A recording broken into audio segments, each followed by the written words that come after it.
തെരഞ്ഞെടുപ്പ് കഴിഞ്ഞപ്പോഴേ ഞാൻ 36 ലക്ഷം രൂപയുടെ കാറ് വാങ്ങിച്ചു. വേറെ അല്ലറ ചില്ലറ കുറച്ച് ലോണുണ്ട്, അതൊക്കെ ഒന്ന് അടച്ചു തീർക്കണ്ടേ. അതുകൊണ്ട് പുതിയ ബിസിനസ്സിലേക്ക് ഇറങ്ങി. ഒരു പലചരക്കയുടെ GST-ലാ മൊത്തം ഫണ്ട് മറിച്ചത്. ശരി, വിളിക്കാം. എന്റെ പേരെന്താ ചോദിച്ചേ? എന്റെ പേര് സബീന. നീ എവിടെയാണ് ചോദിച്ചേ? മലയാളം പഠിച്ച? സബീന വേണ്ട, സബീന അത് മതി. അല്ല ഷാനെ, അപ്പൊ ദൂരെ നിൽക്കുന്ന സബീനെ എങ്ങനെ വിളിക്കും? സബീന എന്ന് വിളിക്കും. നിങ്ങൾ ഈ സബീന എന്ന് വിളിച്ചോണ്ടിരിക്കാണ്ട് എന്നെ പിടിച്ചു കെട്ടിയേക്കണ എന്തിനാന്ന് പറ. മനസ്സിലായില്ലേടി? നിന്നെ ഞങ്ങൾ തട്ടിക്കൊണ്ട് വന്ന. എന്റെ ഭർത്താവിന്റെ പേരെന്താടി? എന്റെ ഭർത്താവിന്റെ പേര് രവികുമാർ. രവികുമാർ പോകണ്ടേ? ആ പേര് എഴുതിക്കോ. രവികുമാർ അല്ലടോ, രവികുമാർ. ടെൻഷൻ ആയതുകൊണ്ട് സ്പെല്ലിംഗ് മിസ്റ്റേക്ക് വന്ന ആശാനെ. ടെൻഷൻ ആവുമ്പോൾ സ്പെല്ലിംഗ് മിസ്റ്റേക്ക് വരാൻ പാടില്ല. ആ പറഞ്ഞത് പോയിന്റ്. രവികുമാർ. പുള്ളിയുടെ ഫോൺ നമ്പർ എന്നാടി? ഫോൺ നമ്പറോ? എന്തിനാ? അതൊന്നും തരാൻ പറ്റില്ല. നിനക്ക് ഈ കൊല്ലത്തെ ഗുണ്ടകളെ അറിയാൻ പാടില്ല. ഐസ്ക്രീം കിട്ടിയില്ല എന്ന് പറഞ്ഞ് കല്യാണ സ്ഥലത്ത് അലമ്പണ്ടാക്കിയവന്. മദ്യത്തിനൊപ്പം ടച്ചിങ്സ് കിട്ടാത്തതുകൊണ്ട് ബാറും തട്ടുദോശയ്ക്കൊപ്പം ചമ്മന്തി കിട്ടാത്തതുകൊണ്ട് തട്ടുകടയും തല്ലി തകർത്തവനാണ് ഈ ഞാൻ. മന്തിയുടെ അളവ് കുറഞ്ഞതിന് ഹോട്ടൽ മുഴുവൻ തല്ലിപ്പൊളിച്ചവനായി ഞാൻ. എനിക്ക് കിൻഡർ ജോയ് വാങ്ങി തന്നതിന് പഞ്ഞിക്കിട്ട ആങ്ങളമാരുള്ള കുടുംബത്തിലെ ഞാൻ കൊല്ലത്തെ. അതുകൊണ്ട് കൊല്ലംകാര് ഗുണ്ടകളാന്നും പറഞ്ഞ് എനിക്കെട്ടുണ്ടാക്കാൻ വരണ്ട കേട്ടോ. നിന്നെ ഇവിടെ കെട്ടിയിട്ടേക്കുവാണെന്നും നീ ഞങ്ങളുടെ തടവിലാണെന്നും നീ മറന്നു പോകരുത്. നിന്റെ കെട്ടിയോണ്ട് നമ്പർ പറയടി. 88 94 46 41 38 24. സ്പീഡ് കുറച്ച് പറവത്തെ നോട്ട് ചെയ്യട്ടെ. നമ്പർ എഴുതിയില്ലേ? രവി, ആ നമ്പർ നോക്കിയേ അവനെ വിളിക്കുക. രവികുമാർ വിളിക്കുക. ജയിലിൽ കിടക്കുന്ന കുറ്റവാളിക്ക് വോട്ട് ചെയ്യാൻ പറ്റില്ല, അത് നിയമം. അതേ ജയിലിൽ കിടക്കുന്ന കുറ്റവാളിക്ക് ഇലക്ഷൻ നിൽക്കാം, അത് പൗരാവകാശം. ഹലോ, രവിശാറില്ലേ? ഒരു അത്യാവശ്യ കാര്യം പറയാനാ. താൻ ഏത് കൂപ്പിലെ ഗുണ്ടയാണോ? ഫോണിങ്ങോട്ട്. മിസ്റ്റർ രവികുമാർ, ഇങ്ങോട്ട് ചോദ്യം ഒന്നും വേണ്ട, അങ്ങോട്ട് പറയുന്നത് മാത്രം കേട്ടാ മതി. നിങ്ങളുടെ ഭാര്യ സബീന ഇപ്പൊ ഞങ്ങളുടെ കസ്റ്റഡിയിലാണ്. സബീന അല്ല, സബീന. 5 ലക്ഷം രൂപ തന്നാ അവളെ ഞങ്ങൾ മോചിപ്പിക്കാം. വച്ചിട്ട് പോടാ, വേറെ പണിയൊന്നുമില്ല അവനുണ്ട്. നീ പറ. അവൻ ഫോൺ കട്ട് ചെയ്തു. നീ ഒന്ന് അവന്റെ നമ്പർ തെറ്റാണോടി? അല്ല, ട്രൂ കോളിൽ അവന്റെ പേരാണല്ലോ കാണിച്ചത്. അച്ഛനെ, 5 ലക്ഷത്തിൽ ആശാന്റെ ബാധ്യത തീരത്തില്ല. ഒന്നുകൂടെ വിളി. ശരിയാ.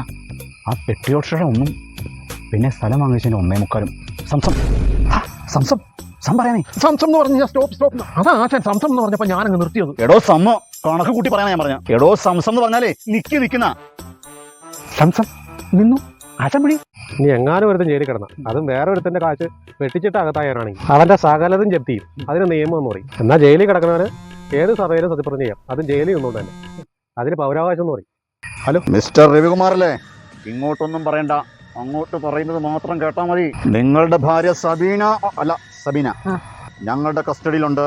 7.25 ലക്ഷം രൂപ തന്നാ അവളെ വിട്ടേക്കാം. എടാ, നിന്നോടല്ലടാ നാറി, വച്ചിട്ട് പോകാൻ പറഞ്ഞേ. വേറെ ഒരു പണിയില്ല, നീ പറ. ചേടാ, അവൻ ഫോൺ കിട്ടിയതല്ലോ. നീ എന്താടി ഞങ്ങളെ കളിയാക്കണോ? നീ ഈ കൊല്ലംകാരൻ കോപം കൊണ്ട് നിനക്ക് അറിയില്ലടി. നിങ്ങളൊക്കെ എന്നാ ഊള ഗുണ്ടകളാ. കേരളത്തിലെ മന്ത്രിയാകാൻ 3 കോടി രൂപ കൊടുക്കാനേ ഐഡിയ പറഞ്ഞു കൊടുത്തോളായി ഞാൻ. എടോ, തനിക്ക് കാശല്ലേ വേണ്ടത്? ഞാനൊരു ഐഡിയ പറഞ്ഞുതരാം, അങ്ങനെ ചെയ്യോ. കാശ് ഇപ്പൊ ഇവിടെ എത്തും. കൊള്ളാലോ. എടാ കോമണ്ടേ, താനെന്ന് വിളിച്ചേ. ശമ്പളം കിട്ടും, പറ്റിയ പെൻഷനും കിട്ടും. നല്ല രാഷ്ട്രീയത്തിലും ചേർന്നാ മതിയായിരുന്നു. ഹലോ, മിസ്റ്റർ രവികുമാർ, നിങ്ങൾ ഇങ്ങോട്ടൊന്നും പറയണ്ട, അങ്ങോട്ട് പറയുന്നത് മാത്രം കേട്ടാ മതി. നിങ്ങളുടെ ഭാര്യ സബീന ഇപ്പൊ ഞങ്ങളുടെ കസ്റ്റഡിയിലുണ്ട്. മര്യാദയ്ക്ക് 7.25 ലക്ഷം രൂപ തന്ന നിങ്ങൾക്ക് കൊള്ളാം, അല്ലെങ്കിൽ നിങ്ങളുടെ ഭാര്യയെ ഇപ്പൊ തന്നെ വീട്ടിൽ കൊണ്ടുവിടും. അയ്യോ, ചതിക്കല്ലേ. 7.25 10 ലക്ഷം രൂപ ഞാൻ തരാം. 10 തരാം, ഫുള്ള് തരാം. 10 ലക്ഷോ? എടാ ഗോപ, പുള്ളി 10 ലക്ഷം രൂപ തരാം. എന്റെ പൊന്നാശാനെ 15 ലക്ഷം രൂപ വരെ വേണേ ഞാൻ തന്നേക്കാം. ആ മുതലിനെ എങ്ങോട്ട് കൊണ്ടുവിടല്ലേ പ്ലീസ്. എന്റെ പൊന്നളിയാ, കാല് പിടിക്കാതെയാ. എടാ കൊണ്ടുവരുവി, 15 ലക്ഷം രൂപ തരാന്ന് രവി സാർ പറഞ്ഞു. എടാ 15 ലക്ഷം. രവി സാറേ, സ്ഥലവും സമയവും ഞങ്ങൾ അറിയിക്കാം. കണ്ടോ, ഞാൻ പറഞ്ഞപ്പേ കാശ് വന്ന വഴി കണ്ടോ? നീയാണ് കൊള്ളാൻ്റെ കൊല്ലംകാരി. നീ ഞങ്ങൾ കൊല്ലംകാർക്ക് അഭിമാനമാണ്. അല്ല മാഡം, മാഡത്തിനോട് പുള്ളിക്ക് എന്താ ഇത്ര വിരോധം? മാഡത്തെ കൊണ്ടാക്കാന്ന് പറഞ്ഞപ്പോഴേ പുള്ളി 10 ലക്ഷത്തിലേക്ക് എത്തിച്ചു. ഞങ്ങൾ പ്രേമിച്ച് കല്യാണം കഴിച്ച, പക്ഷെ പുള്ളിക്ക് ഇപ്പൊ എന്നെ കണ്ണെടുത്താ കണ്ടുകൂടാ. അതെന്നാ മാഡം അങ്ങനെ? പുള്ളിക്ക് എന്നാ പണി? പുള്ളി ഒരു പ്രൈവറ്റ് ബസിന്റെ മുതലാളിയാ, അതുകൊണ്ട് പണി കിട്ടിയത് എനിക്കാ. അതെന്ത് പണി? അതെന്റെ അച്ഛൻ പറ്റിച്ച പണിയാ. എനിക്ക് പ്രിയദർശിനി എന്ന് പേരിട്ടു. അപ്പൊ സബീന? അത് കുഞ്ഞിക്കൂനെ വിളിക്കണ പോലെ ഞാൻ എന്നെ വിളിക്കണ പേരാ സബീന. ആരാടാ വിളിച്ചേ? അത് റോങ്കോളാ. വണ്ടി ശരിയാക്കിണ്ട്. നീ വന്നേ, നമുക്ക് ഇന്നലെ രാത്രി ബാറിൽ ചെന്നപ്പോൾ അമ്മ സാധനം തന്നില്ലല്ലോ. ഇപ്പോൾ രാവിലെ പോയി നമുക്ക് അടി ഉണ്ടാക്കാം.